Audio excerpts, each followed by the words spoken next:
Hello everyone and welcome to my astrology channel. और आज हम डिस्कस करेंगे Rahu in the 12th house. समझते हैं कि आखिर क्या होता है जिनका राहु 12th हाउस में बैठा है। अपनी कुंडली खोलिए और अगर आपको 12th हाउस में दिखता है कि राहु बैठा है तो ये वीडियो आपके लिए है।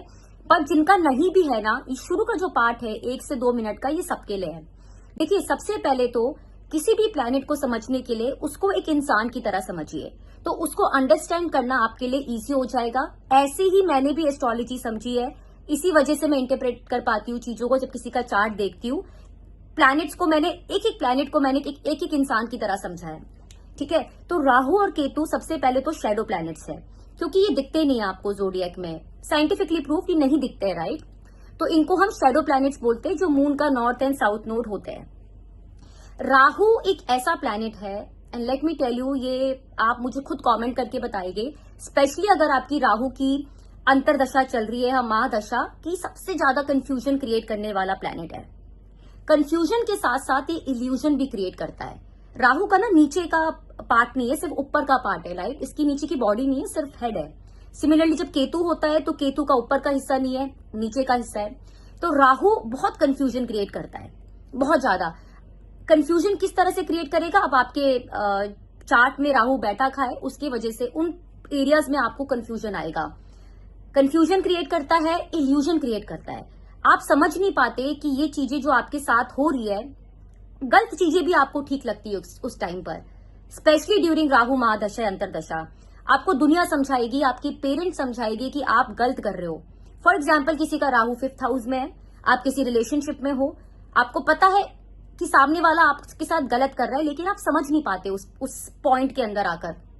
आपके पेरेंट्स भी समझाते हैं, आपके फ्रेंड्स भी समझाते हैं, बट एक ऐसा इल्यूजन क्रिएट कर देता है, भ्रमित कर देता है आपको राहु। तो ये राहु के साथ होता है। यस, राहु वेल्थ का भी कारक है।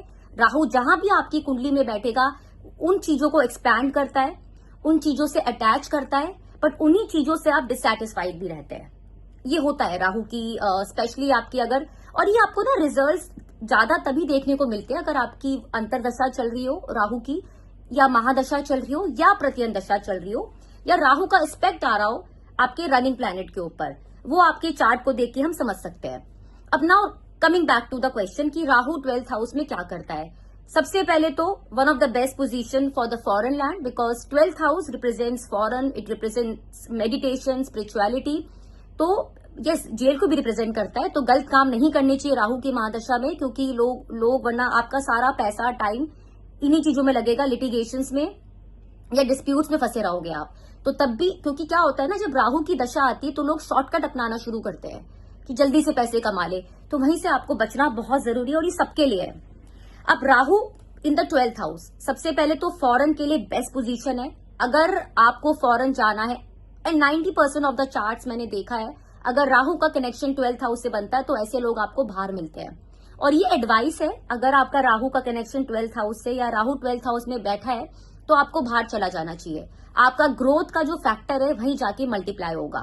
इंडिया में अगर आप रहोगे तो शायद आप इतने पीसफुल ना रह पाओ, आपको एंजाइटी ज्यादा रहेगी। Very good position for investing in share market. और ऐसे लोग, आप मुझे कमेंट करके बताइएगा कि रात को उनको नींद नहीं आती, they are very active during the late night hours, उनको काम करने में भी तभी मजा आता है। इन्वेस्टमेंट का भी 12th हाउस होता है, तो यहां पर देखा जाता है कि जो आपके एक्सपेंसेस है ना, बहुत मैग्नीफाई हो जाते हैं। तो ऐसे लोगों को जब मैं किसी का ऐसा चार्ट देखती हूँ तो उनको एक ही चीज एडवाइस करती हूँ कि इन्वेस्टमेंट करिए। सैलरी आती है ना, उसको डिवाइड कर दीजिए म्यूचुअल फंड्स में, गोल्ड में, रियल एस्टेट में, जहां भी आपको अपना पोर्टफोलियो डाइवर्सिफाई करना है, आते ही इन्वेस्टमेंट्स करना शुरू कर दीजिए। वरना एक्सपेंसेस लाइफ लॉन्ग जो है आपके हमेशा बढ़ते जाएंगे और आप सेविंग्स नहीं कर पाओगे। ठीक है। Rahu in the 12th house, bedroom pleasures पे भी ऐसे लोग मुझे काफी मिले हैं जो पैसे खर्च करते हैं अपने रूम को डेकोरेट करने में, या जो बेडरूम प्लेजर्स के लिए भी you can find such people spending money in those areas. तो ये बेसिक चीजें हैं Rahu in the 12th house. आप मुझे बताइएगा कमेंट करके, अगर आपको अगर मेरी बातें आपको अच्छी लगी हो, ठीक लगी हो, तो डू कमेंट में। चीजें थोड़ी बहुत डिफर कर सकती है अगर यहाँ पर कोई और प्लैनेट कंजंक्शन में आके बैठ गया। फॉर एग्जाम्पल, अगर राहु के साथ शुक्र आ गया तो ऐसे लोगों का एक्स्ट्रा मैरिटल अफेयर भी मिल सकता है, या अपने पार्टनर को चीट भी कर सकते हैं। सिमिलरली राहु के साथ मार्स आ गया तो ऐसे लोगों को मैं एडवाइस करती हूँ कि प्लीज ड्राइव सेफली, क्योंकि 12th हाउस हॉस्पिटल्स का भी होता है, तो आपको ब्लड रिलेटेड डिसऑर्डर्स हो सकते हैं, एक्सीडेंट्स हो सकते हैं।